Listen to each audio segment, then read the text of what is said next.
a discussion to start thinking about how we can actually do it, and then later on I'll propose possible roadmap that we can take, and later on I will went quickly. I will go through identity standards, which actually might solve possible problems that you are already having, and it would be natural way to go nowadays.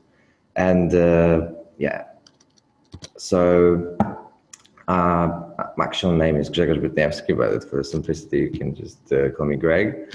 I'm the responsible for the technology at FlexiDAO. So at FlexiDAO, we are based in Barcelona, and we are supported by Energy and Rockstart. We operate as a software as a service for energy retailers to provide them with tools, means to basically offer new energy services. We build for them an internal marketplace for energy resources. So basically, we can match consumption with basically renewable generation, electricity prices, or grid signals. The thing that we are prioritizing now are actually green certificates, so that we can match in a real time the production of the certificates with the consumption, and so for that we act as an implementation partners to the Energy Web Foundation. So we take we make use of the certificates of origin code, and we adapt it to specific commercial, technical, and geographical needs of a retailer, as well as the local regulations. Therefore, we create a white label that we can actually customize for the needs of the retailers. So this is exactly what we did with the corporate customers from Acciona. This is a big Spanish vertically integrated utility with a massive amount of renewable capacity worldwide. Unfortunately, I can't tell much now, but we also share what the smart contract we developed, so that we can all kind of move forward with that.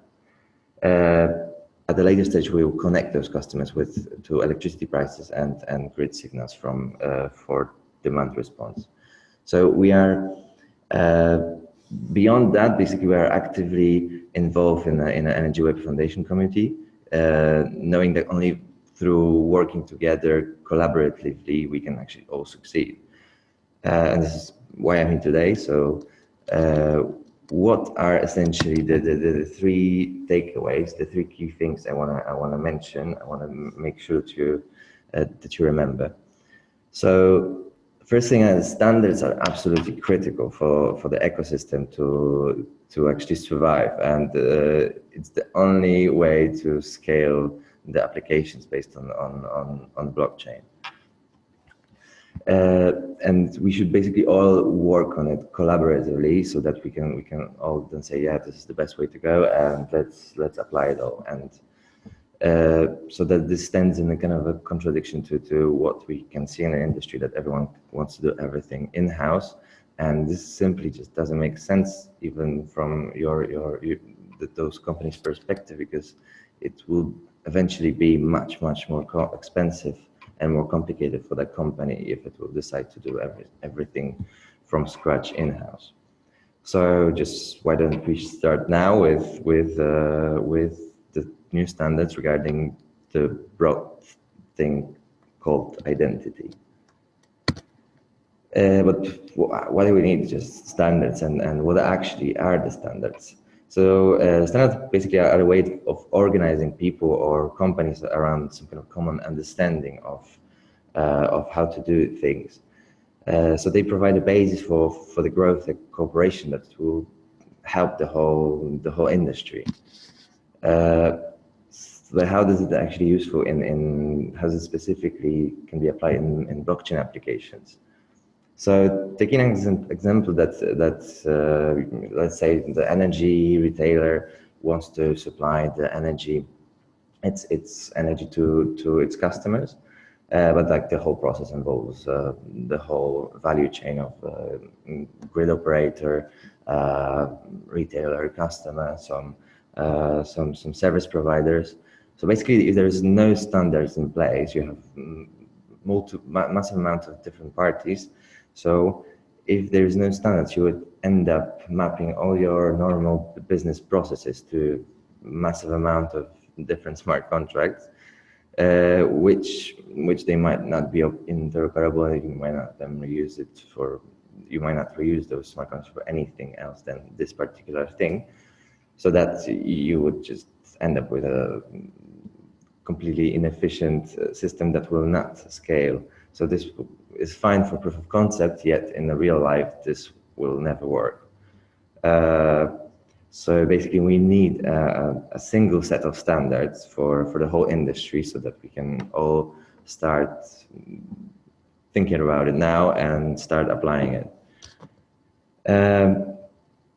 Especially when we face exactly the same common problems, like how to deal with your customer will use its private key, how to be GDPR compliant, and how basically make applications in the blockchain field where you can't really update them in a simple way.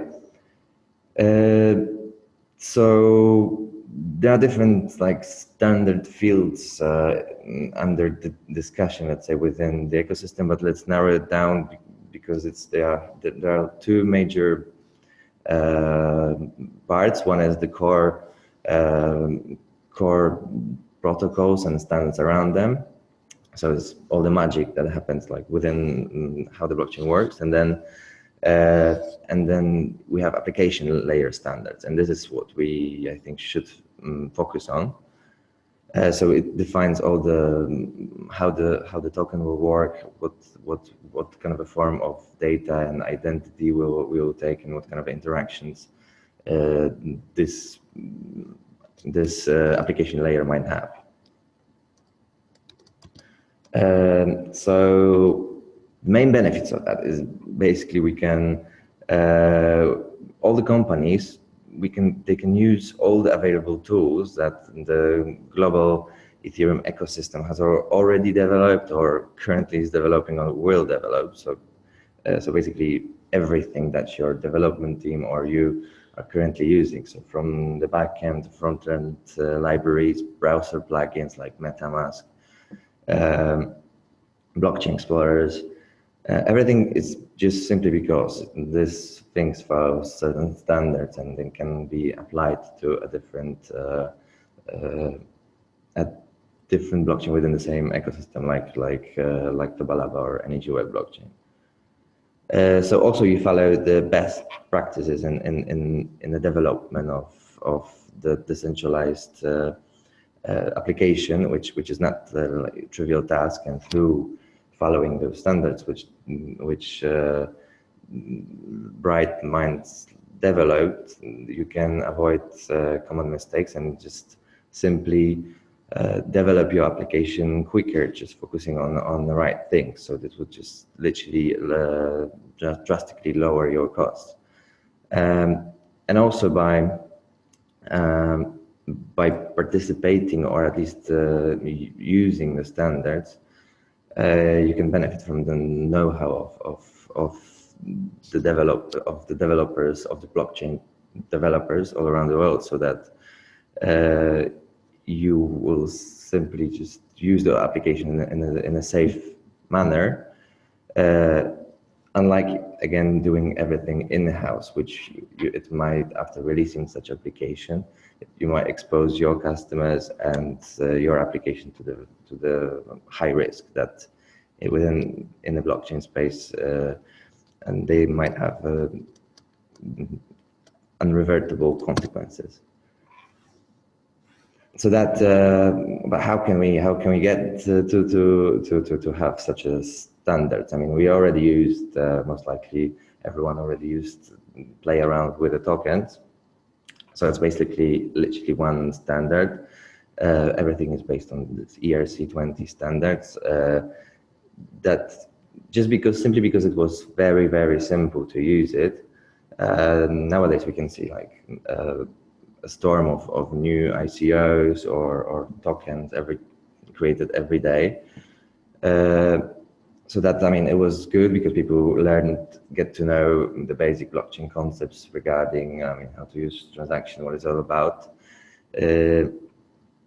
But kind of moving forward, now we will soon have to deal with a massive amount of users and assets and organizations that we will have to, within the blockchain applications, interact with. So we need to come up with a standard that you can unify this interaction and therefore drastically simplify your application. And you can avoid many different registrars or solve many problems that I will later refer to. You can also expose, like through usage of this standard, you can also expose your developers to the current state of art of this application because these are all embedded in those standards. Especially, for example, how to link the off-chain data securely to the identity, still being like GDPR compliant. So essentially, just making the system more real life, more production ready. And later on, I mean, everyone most likely also will try to do its own token regarding energy or certain certificates, so that at a later stage we should unify standards around it, so that we can all have a common ground based on which we will develop our tokens. Yet this unification of and the standard behind every single different use case, it's essential, so that we can all exchange between each other the value or energy or certificates. And later on, there are other things that might require some core protocol improvements, because so that they should be tackled later in time. So I will just focus on the identity for now as the possible next step. So what is actually the identity? What defines that you is you? So I mean, it could be your face, it could be your biometrical data like fingerprint, it could be your like DNA. Yet what you would usually do to prove your identity is to just show your passport or your national ID. And this, which has been issued by the government, so basically also the governmental institution actually. So you would go to such institution with the proof of your birth certificate, your picture, and your other documents necessary for creation of such identity. And in turn, all these documents has been issued by other governmental bodies or other institutions that they claim that, for example, you have been born at this day at that time. And so essentially, all this system of identity are claims. So that those institutions are claiming on you that you are you have been born there or you live there, or and then the government in turn can issue a claim that you is you and this is your identity. And again, or the government can claim that this other governmental body is eligible to provide such claims. So it's all like a big networks of claims and certifications. So that, having that in mind, the person behind creation of ERC20 standard, so this mainstream token standard, proposed a standard for the blockchain-based identity, which has three main building blocks. Key management, which is kind of like access point, managing all the keys related to that identity. Execution, so that you can execute you can execute certain function and behave on a blockchain as it would be used, because this standard actually describes a smart contract. So all these three pillars of this identity are built into one single smart contract that acts as your identity. And that, from the perspective of your application, this smart contract is you. And then the third part is those claims that I mentioned, that they hold sort of certifications and claims on your identity.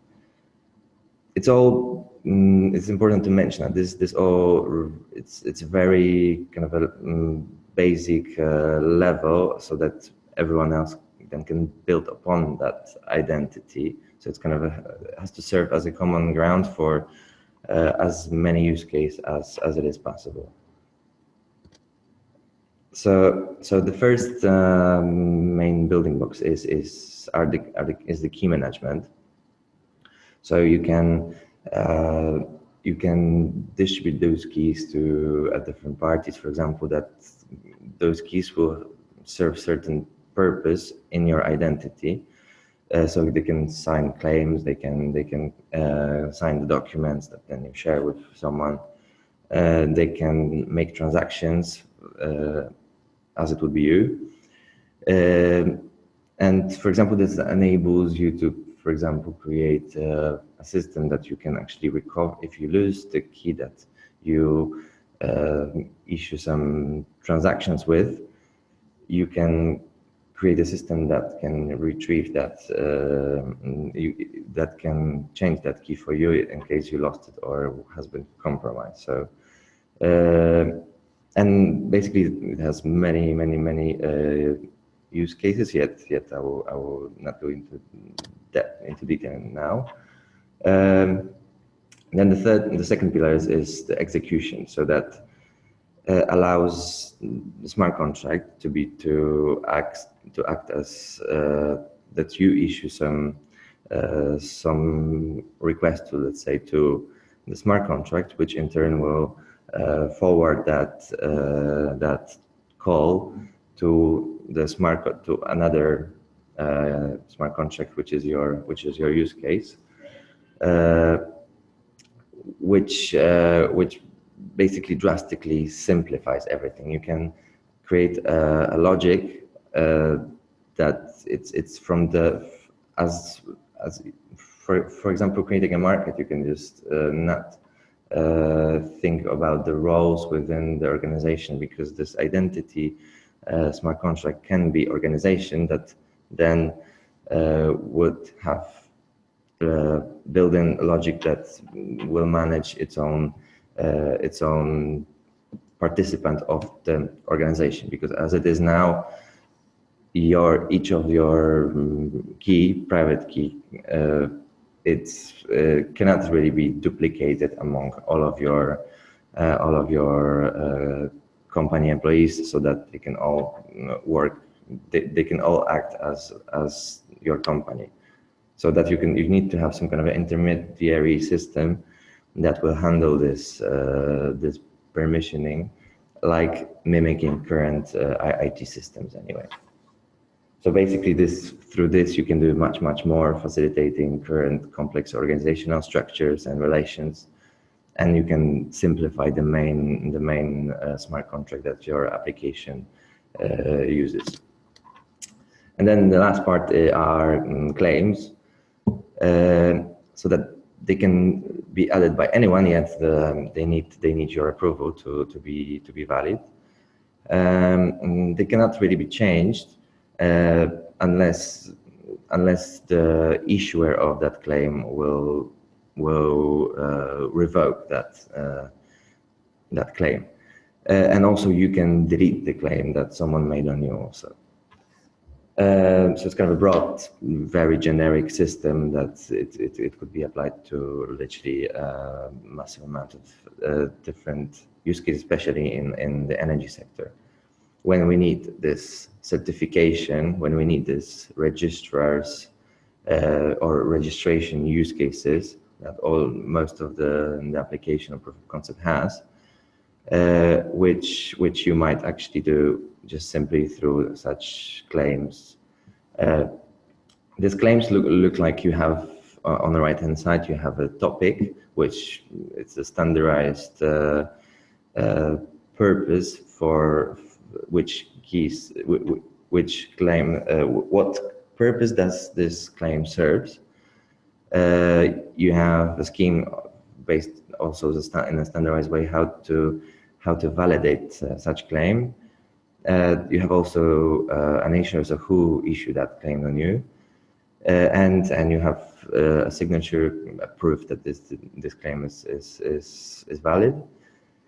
And one of the most important thing is the data. And so the data doesn't necessarily mean that it has the direct raw data there. It would be usually mainly used as a hash that of the data that is actually stored somewhere else, off chain, for example. And then you have the string, which is where this data actually is. So the last parameter is where this data actually is, which is described by the hash. It could be HTTP link, it could be IPFS hash, and could be swarm hash, or some centralized database. So it's very broad and generic definition. So what are the actual how we can use it? I mean, so we can use it off chain. You can validate certain claims or use the keys off chain. So for example, you can validate. You can use it as a login to your application without a single transaction to the blockchain itself. So you just simply are presented. User is presented with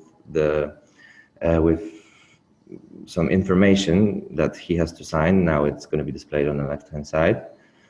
So now the user is signing that information, which then in turn your application is checking if this signature then is refers to any known account that this application has, and if this account has a claim saying that it is eligible to access that application, for example. So you can manage access to the data, for example, or to the database through that completely without using having access to blockchain, yet not issuing any transactions with the blockchain. So that you can use for login, for example. And then you can use it obviously on chain, which serves the similar purpose as the various registration use cases. So that you want to trigger some transaction, then the application checks if you have a claim that you are eligible to access that application, and then that smart contract function, and then checks if the issuer that issued that claim is still holding a key that signed it with, and then you validate it, you certify it, and you can continue with executing that function.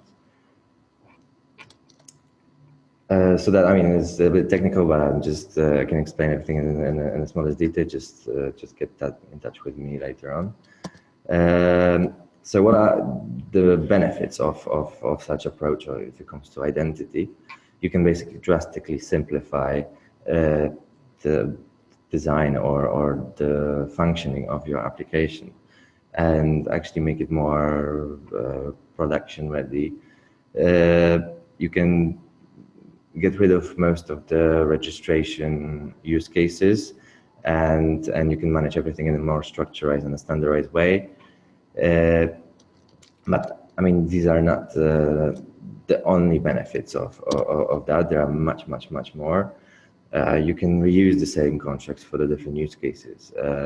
You can have the same logic for the device organizations or the users. So that, I mean, identity from the identity perspective doesn't matter if this identity of the device or if it's organization or if it's a user. So you can standardize everything, and you can drastically make your application more functional.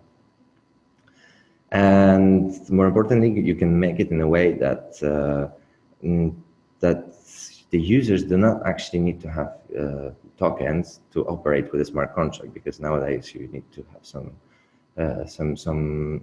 native currency, like the Tobalaba tokens, for example, that you would have to pay for the transaction fees. So with such an approach, this identity smart contract enables that you might not necessarily have to enforce the user to have such a tokens, which is not user friendly at all.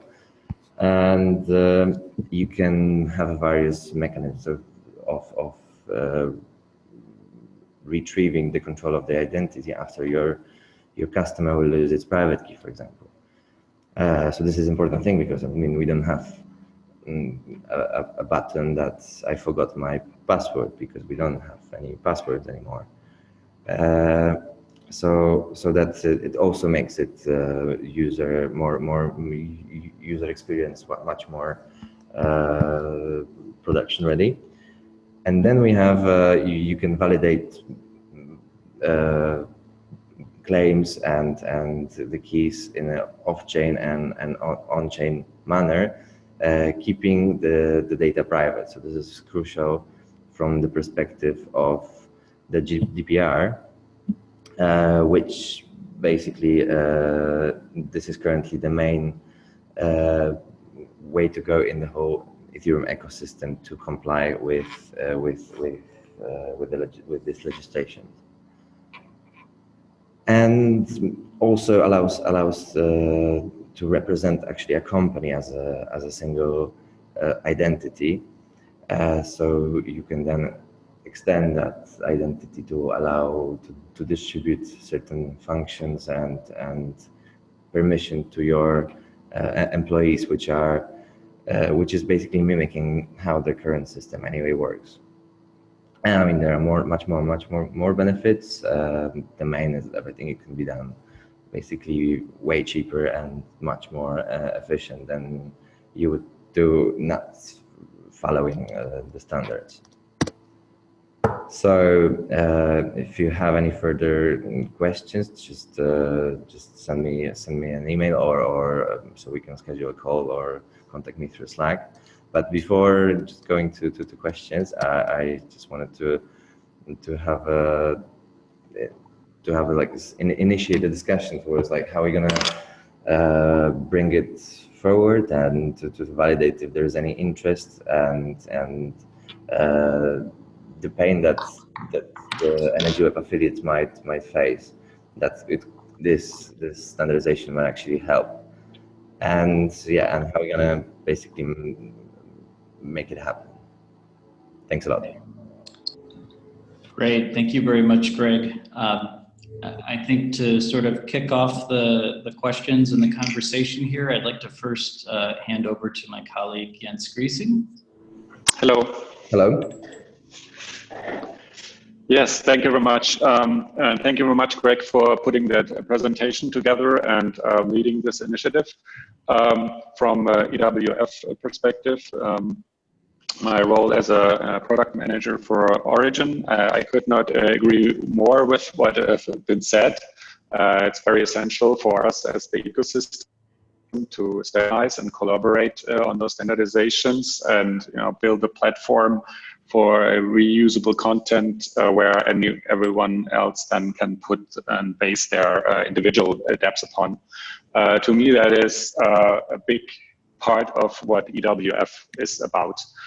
And in terms of going towards standardization and what we're doing on the EWF side in respect to this, how do we practice what's been preached?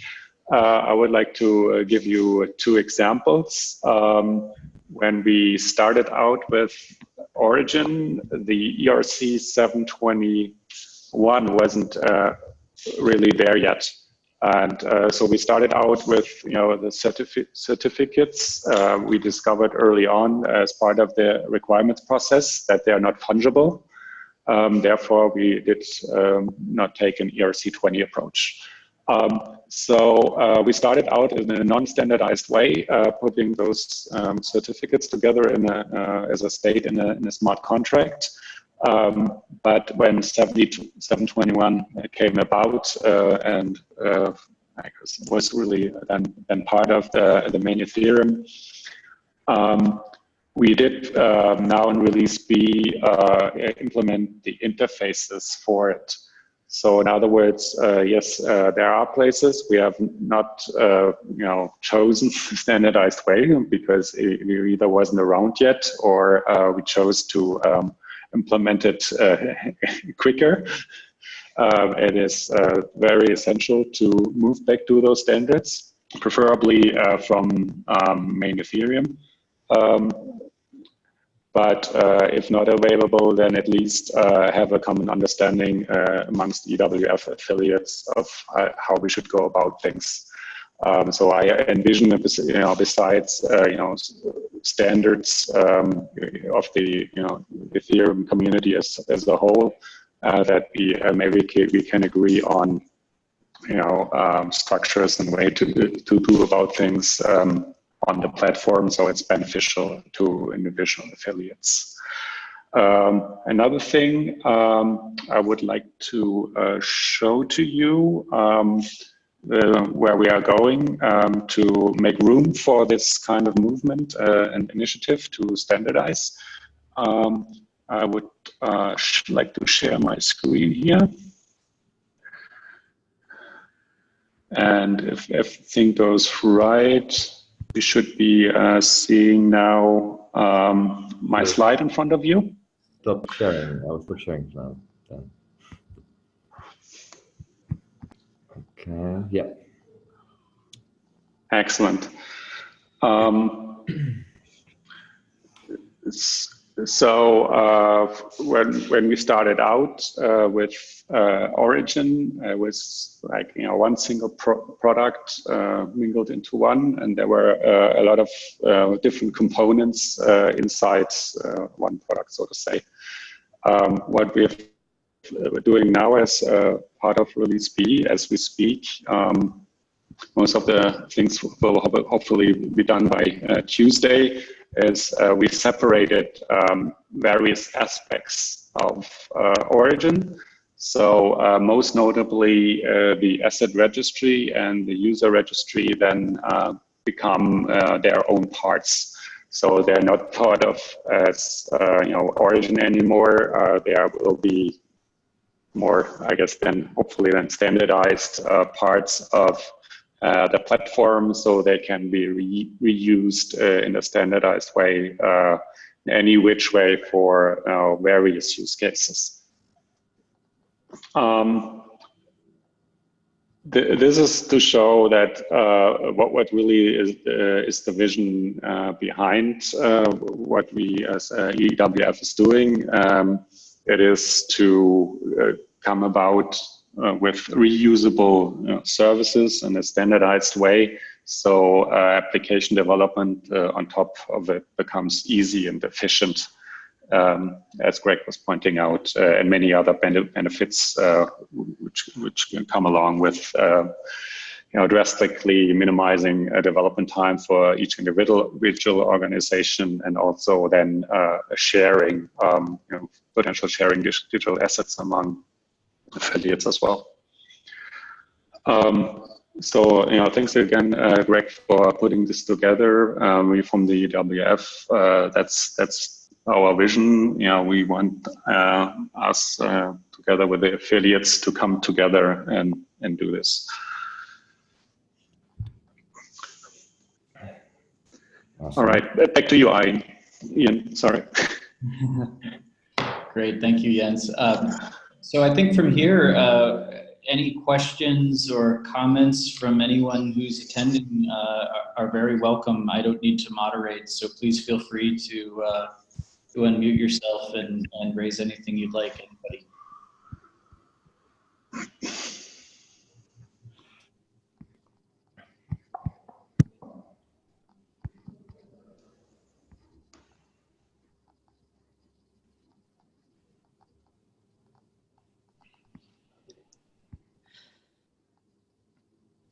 Well, apparently everything was crystal clear to everyone. There's nothing to clarify, so that's good. So I suppose if there are no questions, we might wrap up then, unless Greg, Jens, anybody has anything final to add? Yes, I mean, Greg asked a lot of questions and had, I guess, a couple of ambitious goals, which I also like to come happen. One of the questions was asked, how do we actually make it happen? What's the roadmap with work streams and key milestones? So I guess to come closer to answering these questions, one open question I would have, how do affiliates feel and volunteer to participate in a particular implementation, I guess, of 725 for the EWF platform?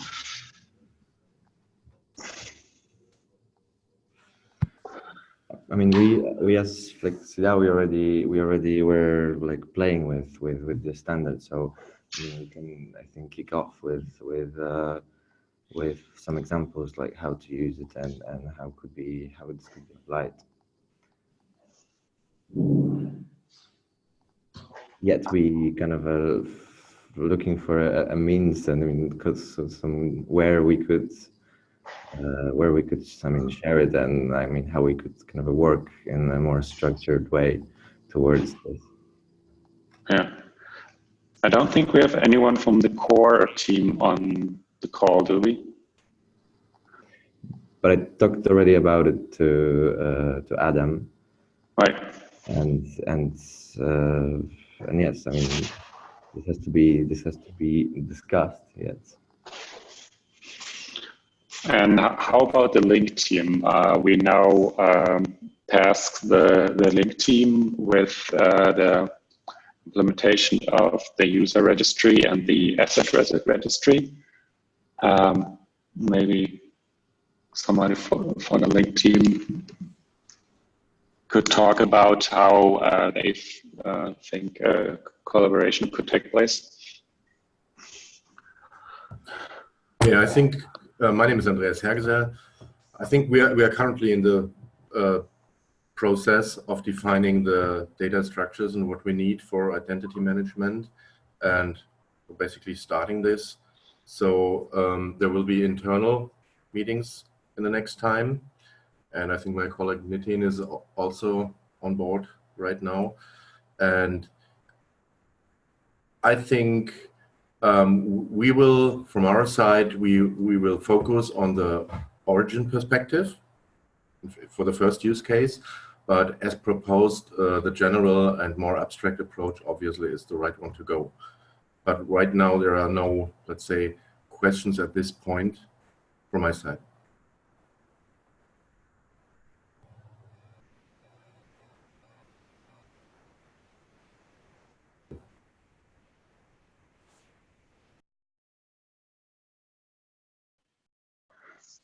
Just from a very general perspective, Nitin, is there something we can share about individual building blocks we've identified so far?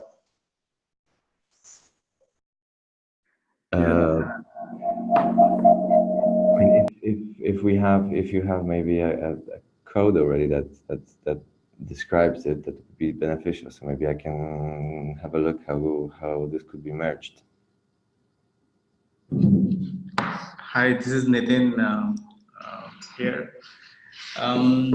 Yeah, so this is thanks for the presentation, and it's really interesting. And as Andreas said, we could start with what are the requirements for the origins registry, but we also have some other problems in our mind, and those are related to how the key management could be done.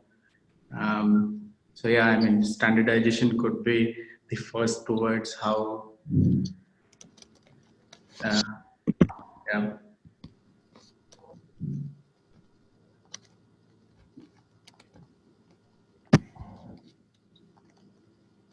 Thanks a lot. I mean, if you have any further questions, and if I can explain everything in the detail, and I will. Yeah. So we have some scenarios, but maybe I'll share those offline. So yeah. Yeah. Okay. And Greg, maybe one question on the slide. I don't know the number about the benefits. There was the point.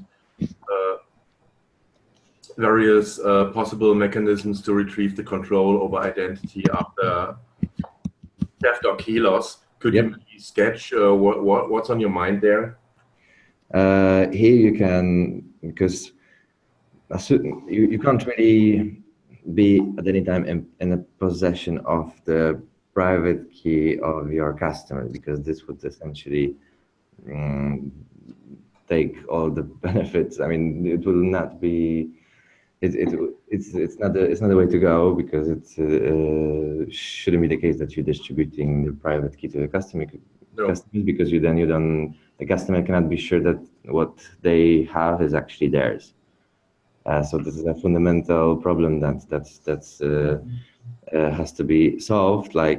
And through this you can, given that the smart contract is the actual identity of the user, so that it can hold money, or for example, it can. Leaving that, how to retrieve the. You can enable a mechanism, a function that the user would be able to still. In either centralized way, so you would have a service that has ability to change one of the keys of the user. So you have, for example, NGO Foundation has a key that is able to at any point in time of any identity that is subscribed to that mechanism to change the key of the user in case of the user lost his key, so he can generate another one, and then you can then replace that previous lost key, just being in control of being able to replace the key that is needed for accessing application. Yeah, and the interesting part there would then be how to guarantee that this is not kind of a master key, and where to store this new key. What should be the mechanism to replace those keys? I can happily share with you the code. I think we are talking about hierarchically deterministic keys here. So you have parent, and then child keys can be generated. Yeah, and you sharing with the service, you're sharing only your public key, while the private key stays with the user. Okay. But this is not the perfect way to go yet. If we're talking about deploying application to thousands of the customer, which they don't. And nowadays the awareness of the blockchain technology is not there yet, so we cannot expect them that they will be fully. They want to be fully decentralized, but this is enough to actually provide such a functionality, yes, obviously this is not the way to go in the long term, so that this can be easily, this kind of a service that replaces your key that you can access your application could be easily replaced. I mean, it's exactly the same, using exactly the same function to some contract of your, for example, designate group of 5 friends, and for 3 of them, in case you lost your private key, can replace your key that is needed to access or manage your identity. So that this, following the standards and following the kind of a mindset of people from the main Ethereum ecosystem, you can actually be more sure that what you develop will be more future-proof. Thanks, Greg, for the explanation.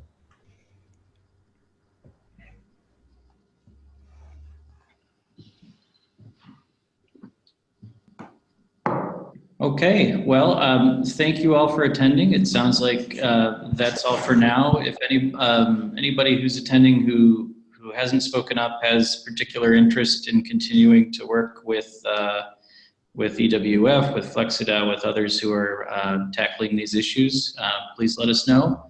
And otherwise, again, thank you for your time. Thanks a lot. Thank you very much. Thank you very much. Bye. Bye. Bye. Thanks.